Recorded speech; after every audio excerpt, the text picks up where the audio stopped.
We had a tough decision to make in regards to our punter because Ron Whidbey's been a fine punter for us, an excellent pro for a number of years, contributed to the Cowboy success. He and Mar Bateman have competed during summer camp, and they pretty much competed fairly equal during the time, although Whidbey had a little edge in field position, effective field position, which we measure. The reason that we went with Bateman was primarily because Bateman is a place kicker, and a pretty good one at that, in both field goals and kickoffs. And we felt like that was a plus for him. If anything happened to our place kicker, we'd have someone immediately to take his place. Now, Ike Thomas, who's been with us 2 years, we had a lot of hopes for him. He went through last season, through the summer, but we just didn't feel like he was performing at the level he should have been performing at this stage. So it was our opinion that we should trade him at this time, and hopefully he can perform better with Green Bay.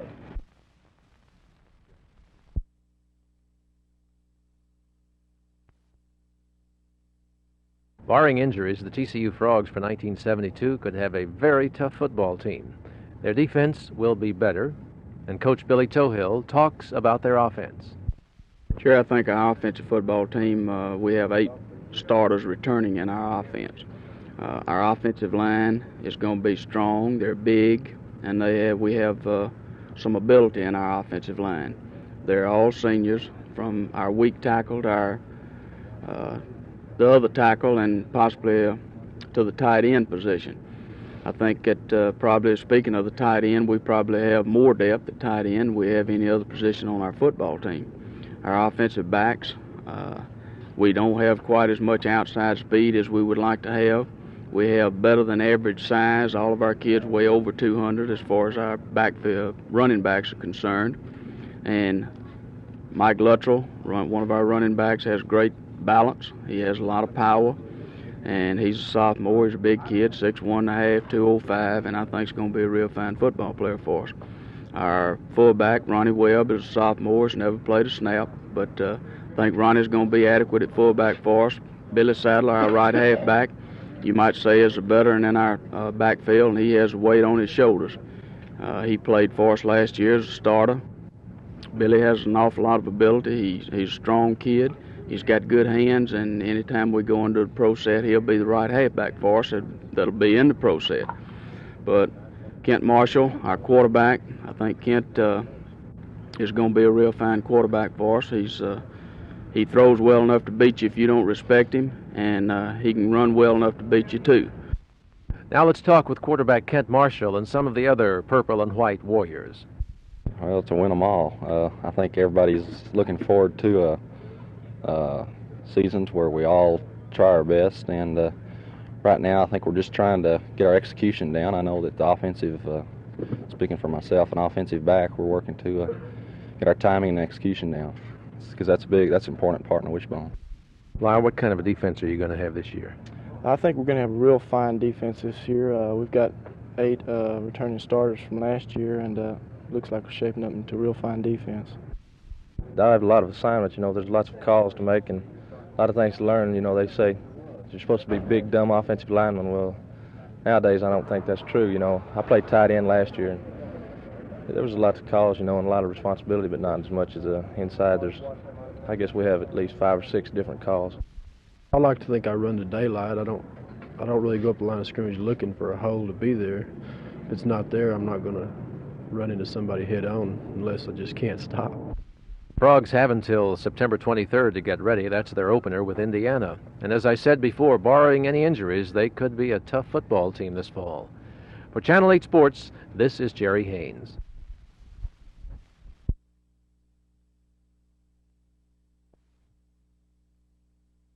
Well, we have a good number of rumors, yes, and some of our students have admitted this. They have told some of their teachers some of these things have not happened, and of course some of them are exaggerations. We don't deny that many incidents have happened. Well, I have talked with Rumor Control, and they said that they've done some investigations, and they even gave me some examples of what has happened as far as rumors getting started and kids simply not telling the truth to their parents.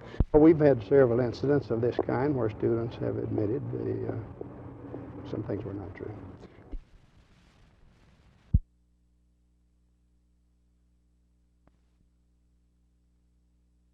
Well, because if a teacher goes on maternity leave or has any type of extended illness, then the teacher is not guaranteed a position back in the system. Mm-hmm.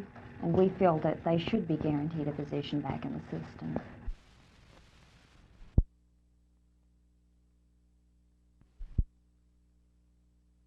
The atmosphere they're trying for here at Richland is one of informality. That's evident not only in the facilities, but in the attitudes of the staff from the president on down. The top man is Dr. H. Deon Holt, formerly director of planning for the entire junior college system. He's been in on the planning of this campus since its beginning. It's his philosophy that students learn as much in informal bull sessions as in the more formal classroom. Deon, as he's known to staff and students alike, has helped create that informality. From the lakes that flow through, over, around, and under the entire campus to the color-coded carpet in the hallways for ease in finding a particular place. Its futuristic design and appearance is designed basically for togetherness and expansion. Well, the learning process for the 3,500 students began today as classes met for the first time. After wandering across the campus for the better part of the morning today, I can't help but feel like perhaps faculty and students alike are both relaxed and eager to learn. Jerry Park, Channel 8 News on the Move at Richland College.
Well, my partner and I had just came out of the woods. We've been tracking all night, and we were standing there on the highway trying to get the mud and get dried out a little bit. And a motorist stopped by and asked us if we were looking for the man that had driven the car. It was off in the ditch.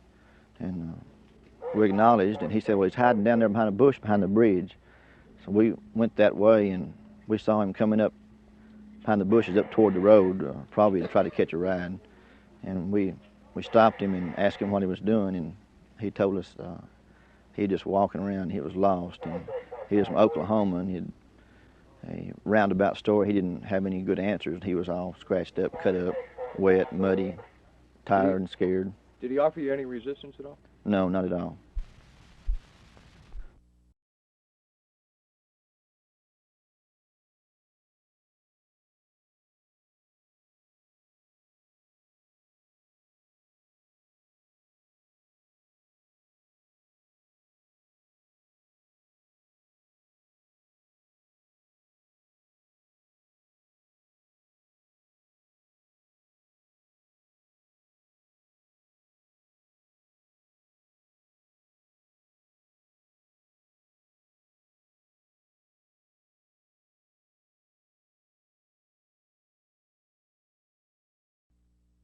The idea behind these night sessions is to fill up these seats, to give people who don't have a chance to attend the regular Monday afternoon sessions of the council an opportunity to see how the council functions. And tonight, there should be a lot to see because the council has a full agenda. For one thing, the new city budget is up for approval. It's the largest budget in the city's history, more than $208 million, but since it does not call for an increase in taxes, observers feel the budget should be approved without undue controversy. But there is controversy, and a lot of it, over the 4 redistricting plans before the council. The council is required by law to reapportion itself once every 2 years in an attempt to equalize the population in the districts which the council members represent. City Attorney Alex Bickley has presented 2 plans. Another has been offered by Councilman George Allen, and a 4th has been drawn up by Councilman Fred Zeder. and how the council decides this issue especially should give spectators tonight a real insight into how the council functions. Jack Hill, Channel 8 News on the Move. That were begun to promote peace and good fellowship through the act of competitive sports has ended in bloodshed. The doves that flew away at the opening ceremonies will no longer return announcing the promise of peace to the world. I think we can't give any aid, and we dare not give any comfort to these outlaws. The competition should only begin when these hostages are released. I think that only for the goodwill of all people and the goodwill of Germany, Munich should not go down in history once again as the place of abomination, as the place where Jewish people were put to death through the acts of some and the silence of others.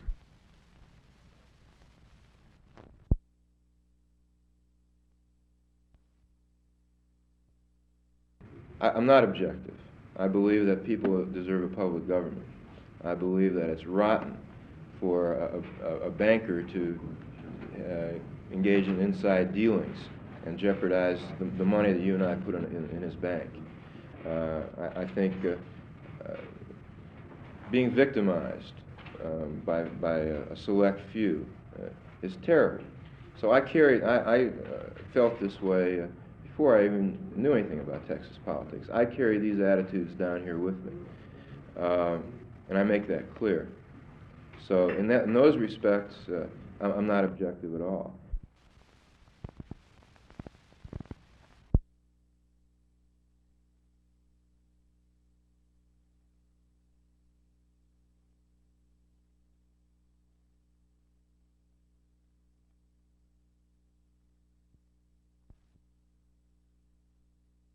Yes, we've all heard the screams of the innocent victims earlier this year in Tel Aviv. And now, once again, these very same jackals of the desert have initiated a crisis in the world, a crisis that I think everyone should be aware of the universal implications.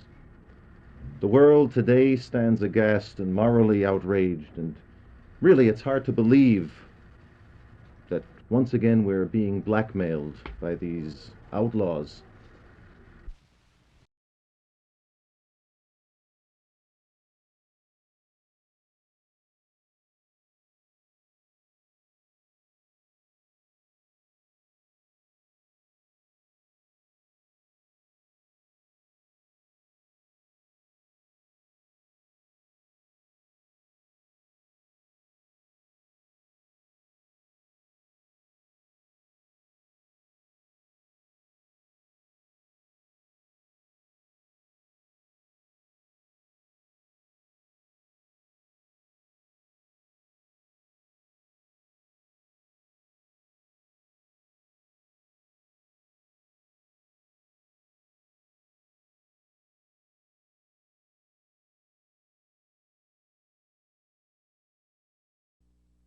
It certainly wasn't fair and equitable to all of the citizens of Dallas. It gerrymandered many districts. It ran through certain census tracts. It cut through certain precinct lines. This cannot be fair. It cannot be equitable. And it certainly doesn't give the people of the respective districts the right to choose the person who would run as a candidate from that district.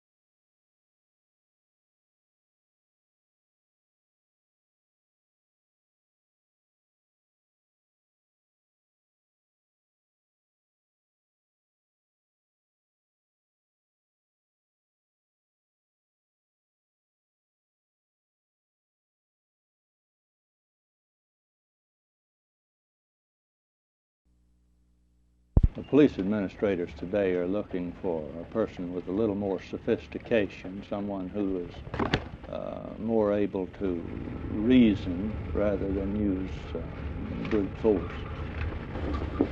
And of course, with the education program, the person is well-rounded in the liberal arts as well as criminal justice program as well.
We want a man who believes in peace and also believes in the United States of America. And I think Mr. Nixon has done that, and I've been impressed by his position on that. And I stand with him in the things that he has done and has accomplished.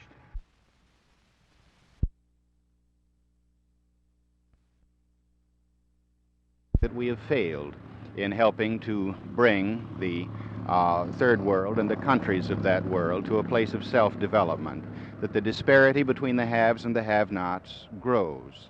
I think he pointed out that there are 100 million more illiterates today in that world than there were 20 years ago, that children 5 years of age and under comprise 20% of the population of that world, but 60% of the deaths.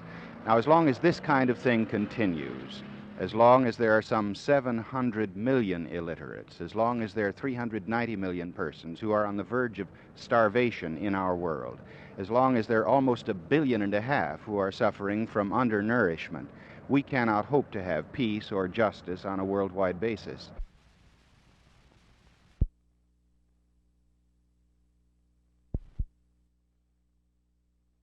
Things have to be more open. I was pleased to see during the special session that the Appropriations Committee held open hearings, which was much different from the way I described Appropriations Committee hearings before. I think Texas needs effective disclosure, financial disclosure laws. I think that's very important. In a word, I think government has to go public in Texas. And you need two things. You need the procedures and the laws and enforcement on the one hand, also individual attitudes by public servants.